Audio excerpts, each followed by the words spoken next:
Hi everyone, how are you? My good name is Martha Soipan and welcome back to my journey. Today I've said my journey because, like I told you, we have another episode of my journey, and today I pray that we wind up. I need to keep up the promise. I know most of you have been waiting for this. And first of all, I want to say a big thank you for all of you, for your encouraging messages, for your love, for your support. Words may not be enough to tell you how grateful I am, but I know the prayers that I make for you every day, God above all is blessing you in His own time and ways. Now, like I said last time, so after all said and done, I decided just to go to the same person that had taken advantage of me and defiled me. And this was because I realized I was expectant after the rape. And so when I went back to him, I thought he was going to be remorseful hearing that I'm pregnant, but that was not the case. He was so... I saw the other side of him. And one thing he told me was like, this is not my burden, neither is it's not my burden alone. So he offered me 1,000 bob and forced me out of his house and told me to go and get rid of the baby.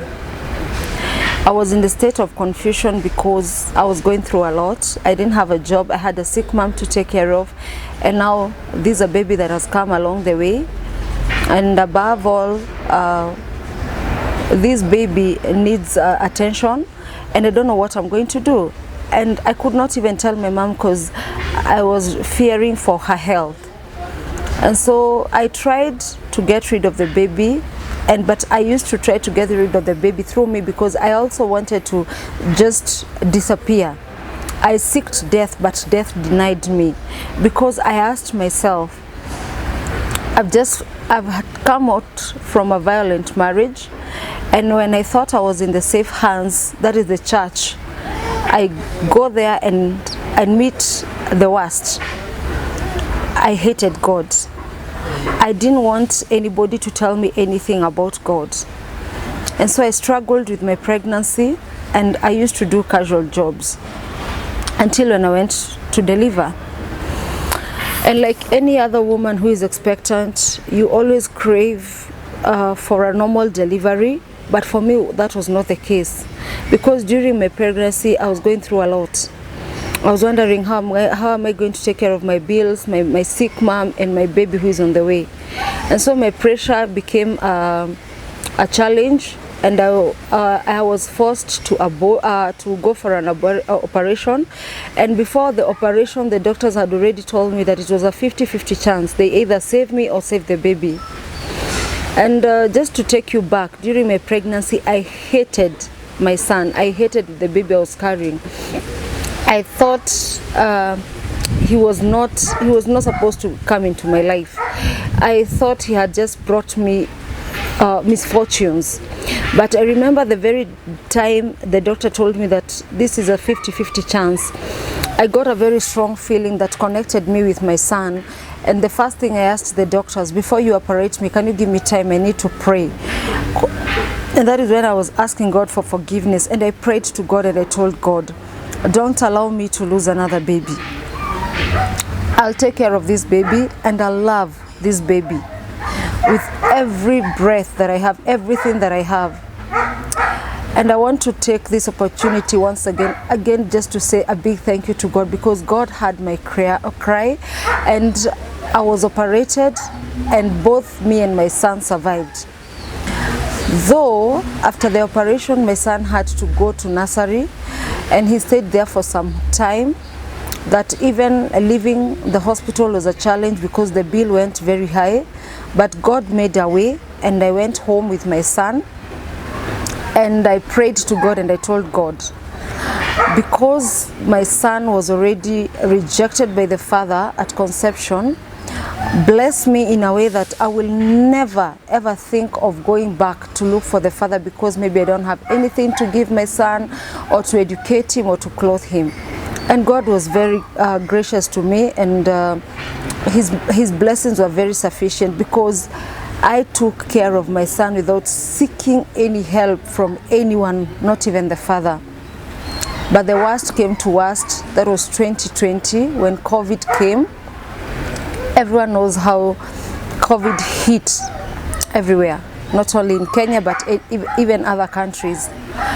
And as I was working, I had gotten a very good job and I was earning good money. I had also my saving, but I'll never forget, it was an early morning, beginning of January or beginning of 2020, and I had just left work at around 2 a.m. in the morning, and it was just when I was resting, I received a call at around 4 a.m. in the morning, and that call is what, I don't know what to call it, because I received a call from my auntie, who is the younger sister to my mother, and I was very shocked because it was 4 a.m. in the morning. And I remember she asked me, has your mom called you? And I was like, my mom? Why? Is she sick? She was like, no, wait for her to call you and then you let me know. So the minute I dropped her phone, my mom called. And my mom called crying and she was asking for my help. And I asked her what's going on. And she told me she needed me to rescue her because somebody wanted to kill her. Now, when I heard this somebody, I first got a shock because the so-called somebody, I had actually separated with him over 10 years ago. And so I called back my auntie and we planned, and when it was around 6, I left my house and my auntie left her house and we were to meet at my mom's house. But I'm the one who got there first. And the first thing I got there is I saw my mom. But before I saw my mom, when I got into the house, I saw my ex. The same guy that was beating me and the same guy that caused the death of my first child. And the position I found him seated in that house was a position that up to today I still remember. It's very fresh in my mind. And before I could ask anything, my aunt got in immediately. And my aunt was very mad. Actually, she came in and the first thing was like, I don't need greetings. I want to know what's going on and why are you beating my sister? What relationship do you have to an extent that you can beat her? And that man was very confident. And I remember I was looking at his eyes when he was saying this, and he said, how would you ask a husband why he beats his wife?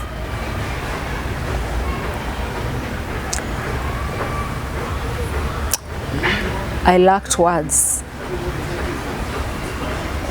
And everything that I had passed through his hands came back. The wounds that were healing started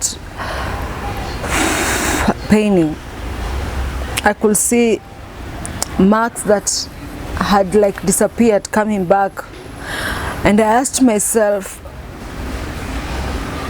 what have I had? But I thank God because my auntie asked him again, what have you just said? And he repeated the same. I walked out. I couldn't stand it. And when I went to my house, I locked myself in my bedroom and I cried. I asked God so many questions because I remember I used to run to my mom when I was being beaten, when I was being called names. And I could always ask myself, oh, was she not coming to my rescue? Now this answer has come to me unaware and in a very painful way. I don't know what to do. And I remember about 2 weeks later, because no, actually it was like 1 week later, my aunties told me that your mom has said he has left this person because he's violent and she doesn't want to hurt you again.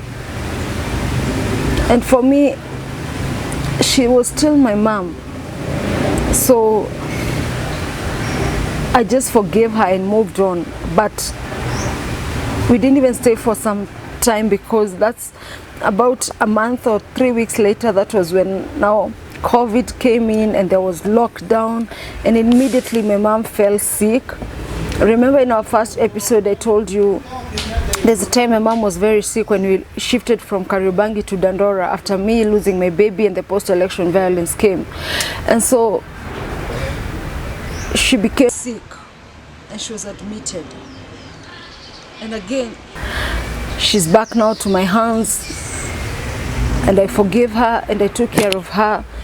And for me, 2020, I wouldn't say was an easy year for me, because of my mom's sickness, I lost my job, actually sacrificed even when I was being fired.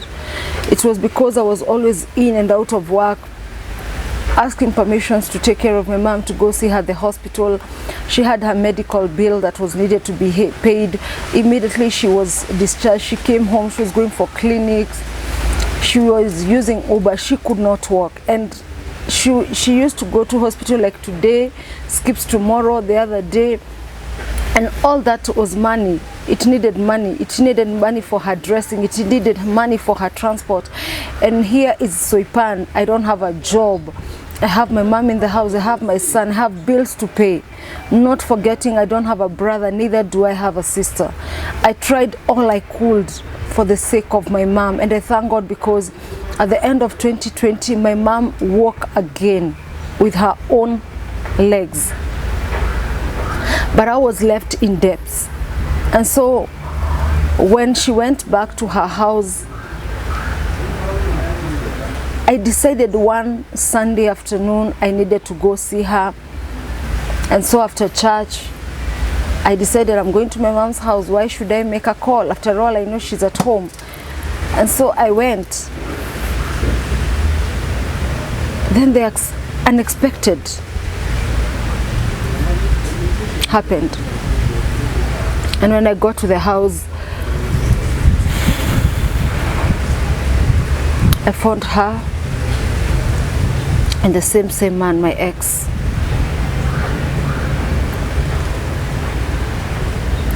And that was when I realized I was taken for a fool, I was taken for a ride.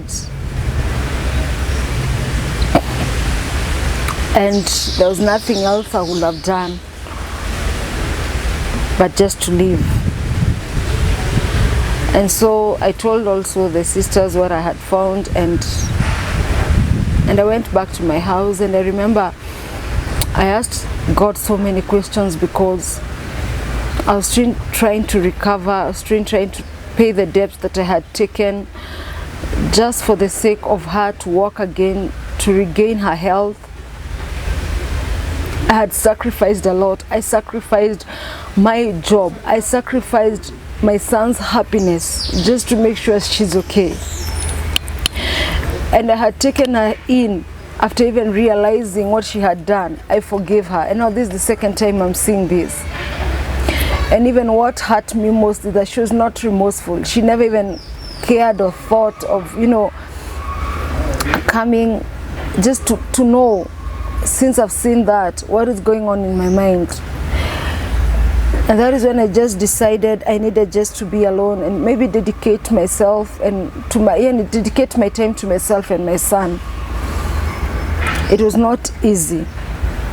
It was not easy. I asked myself so many questions. I asked God, why do you allow me to suffer? Since childhood, I've always seeking attention from people who don't even value me, who don't even think I exist. I felt like a nobody. I felt like I was a burden to even the society. I looked at my son and asked God, why don't you just take us away from this world? Because this is just too much. This is just too much. I had no one to lean on. I had no one to talk to. I had no one to give me a shoulder to cry to. I had no one to give me a hug and tell me that everything is gonna be alright. And I felt so bad, but I always thank God, because at the end of all this, there was a voice in me telling me that everything happens for a reason. As much as I broke down, but today I'm never there. God just gave me the strength to walk out, to stand up and just to move on. But I remember very well now, after all that, I thought just to give myself time. And so 3-4 months down the line, I received a call from her again. I remember it was around 3 a.m. in the morning, 4 a.m. in the morning. And when I picked my mom's call, I thought maybe she, after some time, after being quiet to her, maybe she has thought of, calling and apologizing. But that was not the case. Now she calls me again and starts telling me, oh, I need you to talk to this man. He should not be coming to the house at 3 a.m. making noise, waking up the neighbors. And I was like, really? Really? Is it not enough? You've already caused me enough damage. Are you not remorseful? Am I really your daughter? What do you gain by destroying me or even hurting me, And after dropping that call, I just called the sister. And I remember that very day, very early in the morning after her call. It was around 3 a.m., between 3:30, 4 a.m. in the morning. I seeked death again. I asked God so many questions. And I was like, this man used to beat me and tell me I'm not worthy. And now the person who can tell me I'm worthy is my mom. This is the third time she's asking me to talk to this guy. Does it mean I'm that worthless? Does it mean she doesn't feel anything for me as her daughter?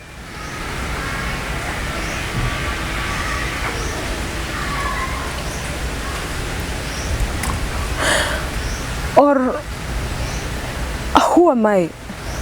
Who is Soipan? Today I'm a mother, and as much as sometimes a child you might feel like even hitting your child, but it reaches a point, but you remember the pain that you went through getting him or her. And you just feel that you need to protect this child.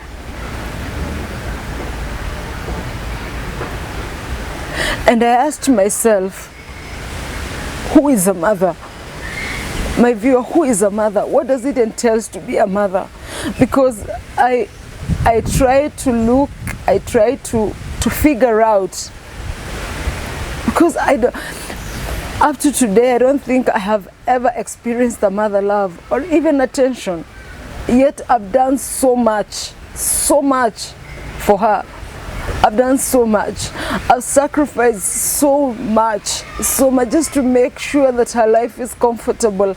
But I never thought she would be the first person to betray me, to stab me, and just to make me feel worthless, make me feel useless, make me feel like I don't deserve to be here. But I thank God, because I know I'm not alone in this. And today I call myself an iron lady, a conqueror, because I have conquered. I have conquered because from the very first time I started sharing my story, I have healed. Because God has been my pillar, has been my strength. And I just want to tell every mother out there, God never made you a mother to make your son or your life or your daughter's life miserable. Just try to be the best that you can. And you there who is going the same as Soipan is going, just look up to God. I know most of you, I read your messages every day, that how would you forgive someone like that? I had to, because I have Christ in me. And I've realized that by forgiving, you healed. But I'm not telling you to forgive and forget. No, there's some things you can never forget. Forgive and keep a distance also. Just be cautious. Just be cautious, because if that person can harm you to that extent, you don't know what else can happen. Just take this opportunity first to tell God, thank you for giving me a very big heart and for giving me Soipan fraternity, all of you who have been following me. Thank you for your overwhelming love and support. Because since I started sharing my story, I am not where I was. I've become a person who, if today someone comes to me, I'm able to give him or her a shoulder to cry on. I know we have very many who are suffering, who are going through child trauma, and it's really affecting us, even in our marriages, even in our in the livelihood that we are living. And dealing with rejection and betrayal is the hardest thing you can ever deal with. But I only want to tell you one thing: I might not be of help, someone else might not be of help, but there's only that one help that, if you seek it, it will give you the peace that you need, and that is God. And that is God. Let go of what is hindering you from your blessing. Just forgive and let go. And let God take control over your life. Let God be your guide in everything that you do. I love you so much, Soipan fraternity. Thank you so much. I know you have so many questions. You can ask all the questions that you want on the number below, or my IG, my Facebook, or even on the comment section. Thank you so much for working with me in this journey. May God bless you. May God always favor you in whatever you do. And I love you. I love you so much. You people are amazing. Words cannot express how much I love you, but God in heaven knows. Thank you so much for always tuning in to Soipan's channel. Continue subscribing, liking, commenting, and God bless. Until next time, Shalom.